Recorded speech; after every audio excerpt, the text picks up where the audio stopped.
വിളിക്ക്. ആരെയെന്ന് വെച്ചാ വിളിച്ച് പറ. ഇവിടെ നിന്നിറങ്ങാൻ മനസ്സിലെന്ന് പറ. നിർബന്ധം പിടിച്ച 2 മനുഷ്യക്കോലങ്ങള് ഈ വീടിന്റെ ഉത്തരത്തി കെട്ടിത്തൂങ്ങുന്ന് വിളിച്ച് പറ നിന്റെ മന്ത്രിയോട്. വിളിക്ക് ഭാമേ.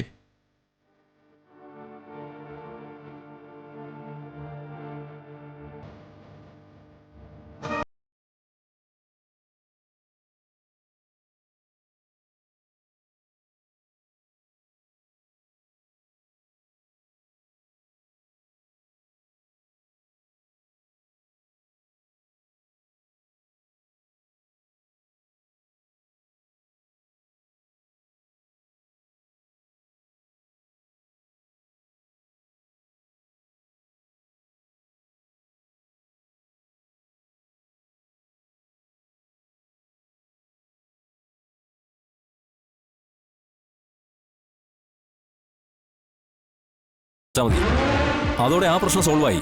എന്താ ദാസ ഈ പറയുന്നത്? 15 കോടി അടയ്ക്കാനോ? അതും ഈ ചുരുങ്ങിയ സമയത്തിനുള്ളില്? 15 കോടിയൊക്കെ സത്യാമ്മയ്ക്ക് വലിയൊരു തുകയാണോ? അതെങ്ങനെയെങ്കിലും ഒന്ന് അടയ്ക്കാൻ നോക്ക്. ഇല്ലെങ്കിൽ പിന്നെ വീടും പറമ്പും കൈവിട്ട് പോയിട്ട് എന്നെ പറഞ്ഞിട്ട് കാര്യമില്ല. സത്യാമ്മയ്ക്ക് അറിയാലോ, ആ വീടിനോടും അവിടെ ഉള്ളവരോടും എനിക്ക് പ്രത്യേകിച്ചൊരു അറ്റാച്ച്മെന്റ് ഉള്ളതാ. പിന്നെ അവിടുന്ന് കഴിച്ച ചോറിന്റെയും കറിയുടെയും രുചി നാവിന്റെ തുമ്പിൽ ഇപ്പോഴും ഉള്ളതുകൊണ്ട് പറയുക, ഏതെങ്കിലും ഒരു രീതിയിൽ അടച്ച് ജപ്തി നടപടിയിൽ നിന്ന് ഒഴിവാകും. എന്താ ദാസ ഇത്?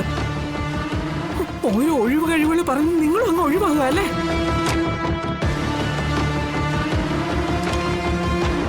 ദാസ, ഞങ്ങൾ ഇതിൽ നിന്ന് രക്ഷപ്പെടുത്താൻ മറ്റെന്തെങ്കിലും ഒരു വഴിയുണ്ടെങ്കിൽ അത് പറ. സത്യാമ്മയ്ക്ക് കാര്യങ്ങൾ പറഞ്ഞാൽ മനസ്സിലാവില്ലേ? സത്യം പറഞ്ഞ ഈ മരമുറി കേസ് വലിയ പ്രശ്നമായിരിക്കുക. ഞാനും ഇതിൽ ഉൾപ്പെട്ടിട്ടുണ്ടെന്ന് പറഞ്ഞാൽ പാർട്ടിയിൽ എനിക്കിത് വലിയ ക്ഷീണമാകും. അതുകൊണ്ട് എന്റെ പേര് പരമാവധി ഇതിലേക്ക് വലിച്ചെടുക്കരുത്, പ്ലീസ്. വേണമെങ്കിൽ ഉപേന്ദ്രനെ ഇതിന് മുന്നിൽ നിർത്താമല്ലോ. അയാൾക്ക് നഷ്ടപ്പെടാൻ മന്ത്രിസ്ഥാനമൊന്നുമില്ലല്ലോ. ദാസേ, ഒരു വോട്ട് കൊണ്ടോ ഒരു ഇലക്ഷൻ കൊണ്ടോ തീരുന്നതല്ല കേരള രാഷ്ട്രീയം. എന്നെ ചതിച്ച അതിന്റെ ഭവിഷ്യത്തെ താൻ അനുഭവിക്കും. ആ, ഇതാ ഇപ്പൊ നന്നായത്. അപ്പോഴേക്കും സത്യാമ്മ ശവിച്ചും തുടങ്ങി. എന്തായാലും ഞാനത് വരവ് വെച്ചിട്ടുണ്ട്. തൽക്കാലത്തേക്ക് ഫോണും വെക്കുന്നു. ഇവിടെ ഒരു അല്പം തിരക്കുണ്ട്.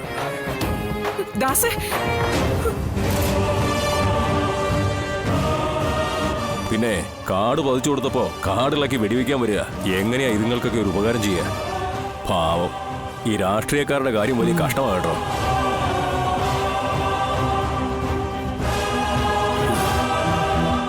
അയാളും കൈയൊഴിഞ്ഞു അല്ലേ? ഒഴിയും. സ്വന്തം തള്ള മരിച്ചു കിടന്നപ്പോ റീത്ത് വയ്ക്കാൻ വന്നവനോട് വോട്ട് ചോദിച്ചവനെ എന്ത് ഹൃദയബന്ധമായിരിക്കുന്നു ഭാമേ. നീയേ അവരെയൊക്കെ വിശ്വസിച്ചേ എന്റെ ചങ്ക തകർത്തു വച്ചിരിക്കുന്നതേ. ഇനി എന്താ വഴി?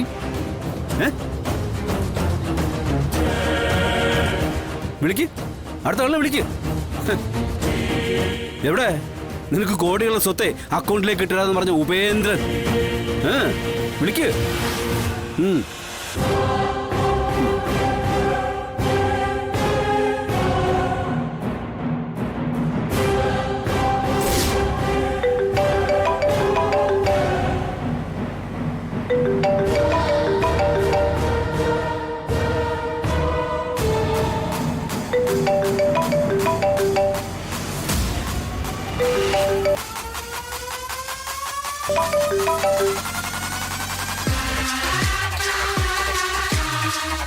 അത് അവൻ എടുക്കുന്നില്ല.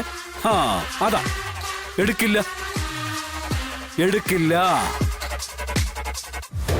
ഇങ്ങനൊരു പ്രതിസന്ധി നിനക്ക് വരുമെന്നേ അവനറിയാമായിരിക്കും. കാരണം ബുദ്ധിയുള്ളവനെ ഒരു മുഴ മുമ്പേ കാര്യങ്ങളൊക്കെ അറിയുമല്ലോ. എന്തിനിപ്പോ ചെയ്യാ?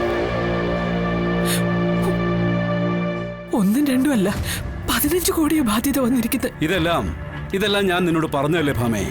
അപ്പോ നിനക്ക് നിന്നിലുള്ള അമിത വിശ്വാസം, അതിന്റെ മേലുള്ള അഹങ്കാരം, പിന്നെ എന്തിനേയും അടക്കി ഭരിക്കണമെന്നുള്ള നിന്റെ മൂഢസ്വപ്നത്തിലെ ജീവിതം. ഇതെല്ലാമാ നിന്നെ തകർത്തത്. ഒന്നിച്ച് താമസിച്ച സ്വപ്നങ്ങൾ നെയ്ത് വീടിന്റെ അടിത്തറയളവിൽ നിൽക്കുമ്പോഴും നിനക്ക് നിന്റെ ധാർഷ്ട്യം മാറ്റാൻ പറ്റുന്നില്ലെന്നോർത്തേ ഞാൻ ലജ്ജിക്കാ ഭാമേ. ഇത്രയും കാലത്തിനിടയ്ക്ക് നിന്നെ വിവാഹം കഴിച്ചതോർത്ത് ഇന്നാദ്യമായിട്ട് ഞാൻ വേദനിക്കുക. പിന്നെ നിന്നെ വെറുപ്പായി പോയി ഭാമ. എനിക്ക് രാഘവേട്ട പറഞ്ഞു പോവാ, ഞാൻ പറഞ്ഞു പോവാ. ഒരുപക്ഷെ ഇനി എനിക്കിവിടെ ഒന്നും പറയാൻ പറ്റത്തില്ലല്ലോ എന്ന് തോന്നല്. അതാ എന്റെ മൺമറഞ്ഞു പോയ കാരണവന്മാരൊക്കെ സാക്ഷി നിർത്തി ഞാനതൊക്കെ ഇപ്പൊ പറയുന്നതേ. അല്ല, അവർ വിചാരിക്കരുതല്ലോ രാഘവന്റെ പിടിപ്പിക്കൂടുണ്ട എല്ലാം നഷ്ടപ്പെട്ടു പോയെന്ന്. രാഘവേട്ട സംഭവിക്കാനുള്ളതെല്ലാം സംഭവിച്ചു പോയി. ഇനി ഈ ചതിയിൽ നിന്ന് എങ്ങനെ കരകയറാന്നാ ചിന്തിക്കേണ്ടത്.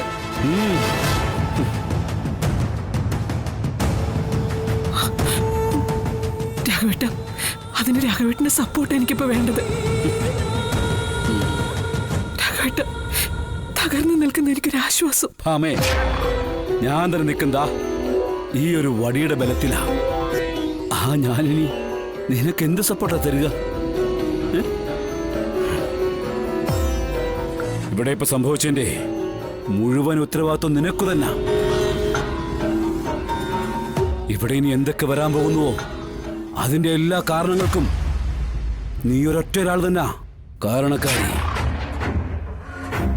പിന്നെ കൂട്ടിച്ചേർത്തെടുക്കാനുള്ളതേ ഒന്നും രണ്ടൊന്നും അല്ല, 15 കോടിയാ.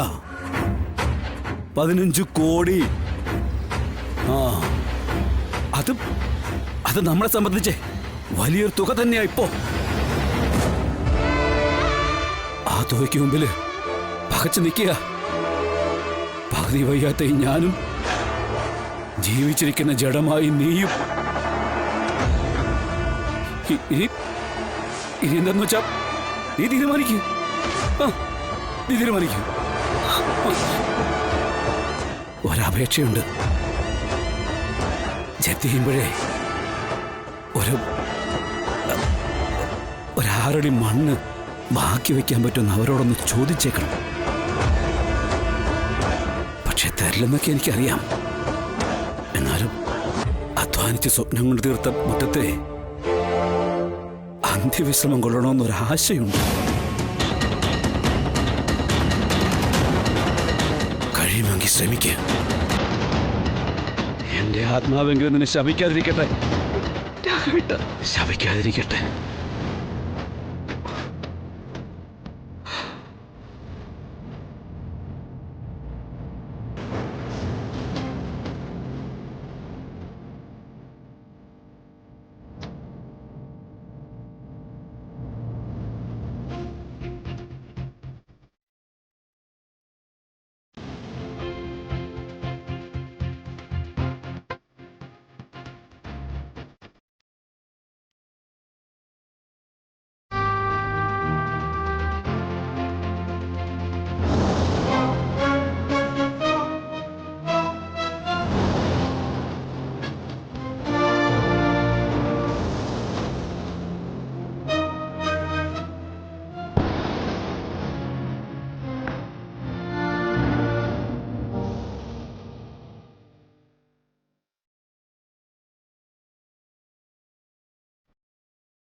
ആ മോളെ വിഷ്ണു എന്തിയേ? ദേ ചായ എടുത്തു വെച്ചിരിക്കുന്നു. കൊറേ നേരമായി അമ്മേ. അച്ഛനും മോളും കൂടി ആ പറമ്പ് മുഴുവൻ നടക്ക്. ആഹാ. സത്യക്കാണെങ്കിൽ ബിഗ് ഫ്രണ്ടിനെ ഇത്രയും അടുത്ത് കിട്ടിയ സന്തോഷം. വിഷ്ണുട്ടനാണെങ്കിലോ 6 വർഷത്തെ കാത്തിരിപ്പിന് ശേഷം തന്റെ മോളെ സ്വന്തമായിട്ട് അടുത്ത് കിട്ടിയതിന്റെ സന്തോഷം. അതുകൊണ്ട് തന്നെ സത്യക്ക് 6 വർഷത്തെ സ്നേഹം മുഴുവൻ ഒന്നിച്ചു കൊടുക്കാനുള്ള ഒരുക്കത്തില് വിഷ്ണുവേട്ടൻ. പുറത്തെ മരത്തിന്റെ കവരയില് ഊഞ്ഞാല് വരെ കെട്ടുന്നുണ്ടായിരുന്നു അച്ഛനും മോളും കൂടി.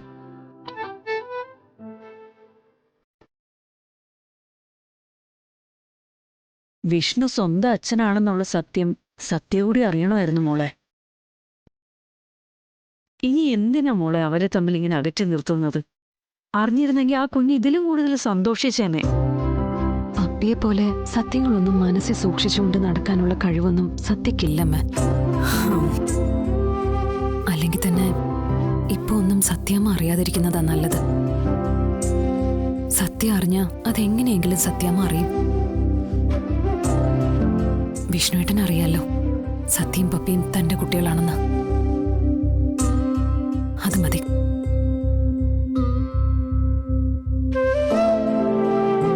പോകുന്ന പോലെ അത്രയും പോട്ടെ. പിന്നീട് നമുക്ക് അവരെ സത്യങ്ങൾ അറിയിക്കാം.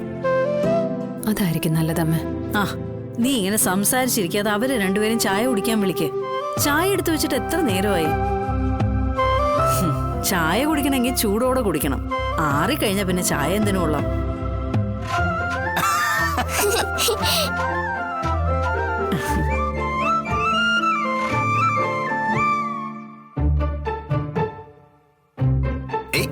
ഇത് നമുക്ക് കഴിക്കാൻ കുറെ ഉണ്ടാക്കി വെച്ചിട്ടുണ്ടല്ലോ. അല്ല, നിങ്ങളിത് എവിടെയായിരുന്നു? കുറെ നേരം ആയാലും രണ്ടുപേരും കൂടി കറക്കം തുടങ്ങിയിട്ട്. അമ്മേ, ബിഗ് ഫ്രണ്ടിന് ഒരുപാട് സൂപ്പർ കഥകളൊക്കെ അറിയാൻ കേട്ടോ. എനിക്കിപ്പോ എത്ര കഥകളാണോ പറഞ്ഞു തന്നെ. അമ്മ പറയുന്ന പോലത്തെ കഥകളൊന്നും അല്ല, എല്ലാം നല്ല കിടിലൻ കഥകളാ. അല്ലേ ബിഗ് ഫ്രണ്ട്? പിന്നല്ലാതെ. അത് ശരി. അപ്പൊ രണ്ടുപേരും കൂടി ഇത്ര നേരം കഥ പറഞ്ഞോണ്ട് നടക്കുമായിരുന്നോ? ഏയ്, ഊഞ്ഞാലാടി, എന്നെ ബൈക്കിൽ ചുറ്റാൻ കൊണ്ടുപോയി, പിന്നെ മീൻ പിടിച്ചു. ഓ, മീനോ? അതെവിടുന്ന് കിട്ടി? നമ്മുടെ കുളത്തീന്ന്. ഏ? എന്നിട്ട് വലിയൊരു വീപ്പയിലാക്കി വളർത്താൻ ഇട്ടേക്കുക. ഓ, ഇനി അതിന് ചോറും കറികളൊക്കെ കൊടുക്കണം, എന്നാലേ അത് വളരൂ. അല്ലേ ബിഗ് ഫ്രണ്ടേ?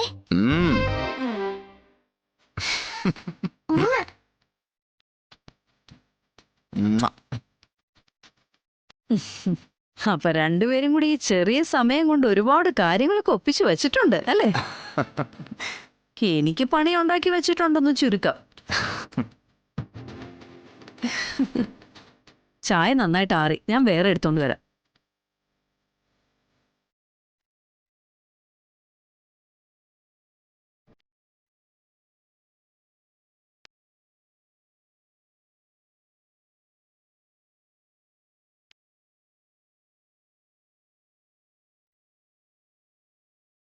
എന്താ രണ്ടുപേരും ഇങ്ങനെ നോക്കുന്നേ? ഏയ് ഒന്നുമില്ല.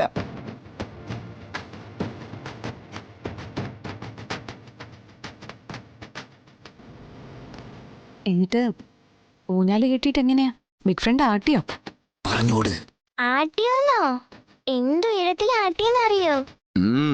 ഞാൻ ഇതുവരെ ഇത്രയും ഉയരത്തിൽ ആടിയിട്ടില്ല. പിന്നെ ഞങ്ങൾ രണ്ടുപേരും ഒരുമിച്ച് ആടി.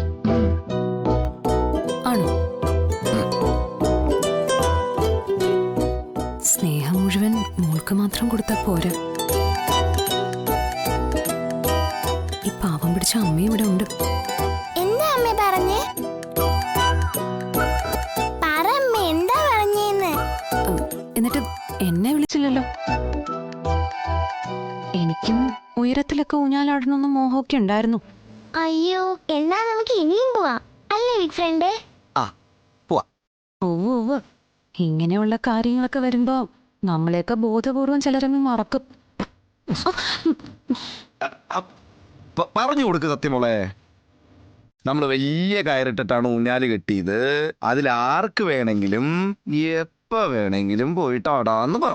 നമുക്ക് അമ്മേനെ ഇരുത്തി ആട്ടാം.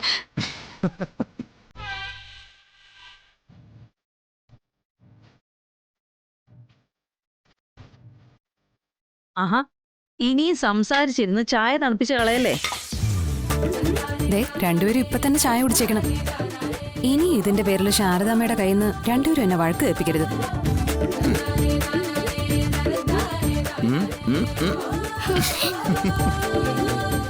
അയ്യോ ചൂടാ, എനിക്ക് കുടിക്കാൻ പറ്റില്ല. ഓ ഞാൻ ഊതി തരാം. ഓക്കെ.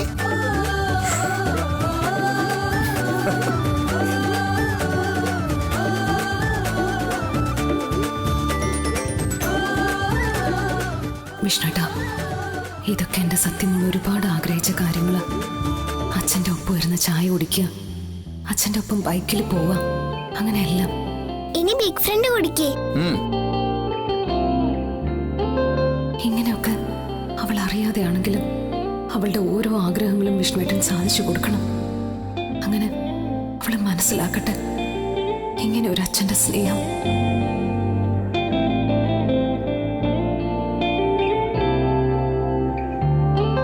അല്ല, ഇനി മധുരം കഴിക്കണ്ടേ? എന്താ വേണ്ടെന്ന് വെച്ചാ പറഞ്ഞോ. ലഡു വേണോ, ജിലേബി വേണോ, അതിന് മൈസൂർ പാക്ക് വേണോ? ഇത് ജിലേബി. ജിലേബിയാ? ഓക്കേ.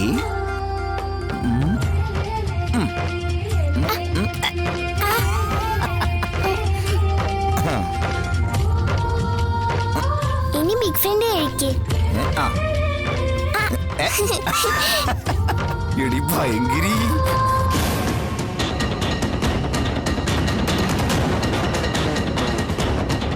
ഇവിടെ ഇപ്പൊ സംഭവിച്ചതിന്റെ മുഴുവൻ ഉത്തരവാദിത്വം നിനക്ക് തന്നെ. ഇവിടെ ഇനി എന്തൊക്കെ വരാൻ പോകുന്നുവോ അതിന്റെ എല്ലാ കാരണങ്ങൾക്കും നീ ഒരൊറ്റ ഒരാൾ തന്നെ കാരണക്കാരി.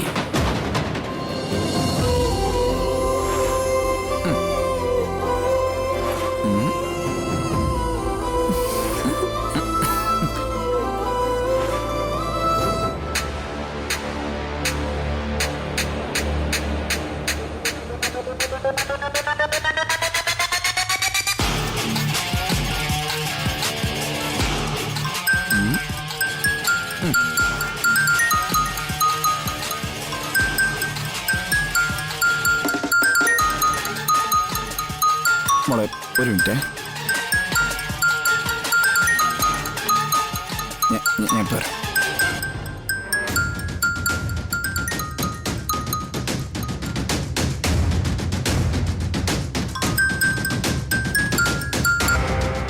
ആരാ അമ്മ ഇപ്പൊ ബിഗ് ഫ്രണ്ടിനെ വിളിച്ചേ? അറിയില്ല മോളെ.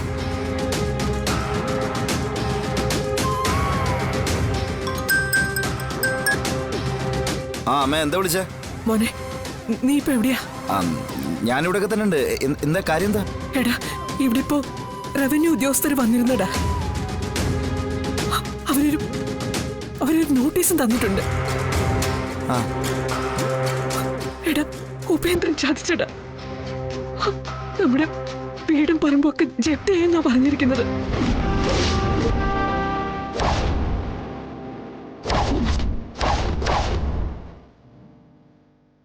അമ്മ ഇത് എന്തൊക്കെയാ പറയുന്നത്? ജപ്തിയോ? അതേടാ, എല്ലാവരും കൊണ്ടുപോകും.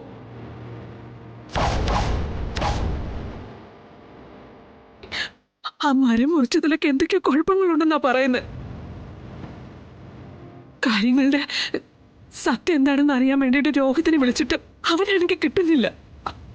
അല്ലമ്മ, ഇത് ആ മന്ത്രിക്ക് ഇടപെട്ട കേസല്ലേ? നമുക്ക് ആ മന്ത്രിയോട് സംസാരിച്ചാലോ? എടാ, അതൊക്കെ ഞാൻ സംസാരിച്ചു. അയാൾ ഇപ്പൊ പറയുന്നത് അയാളുടെ പേര് ഇതിലേക്ക് വലിച്ചഴക്കരുതെന്ന.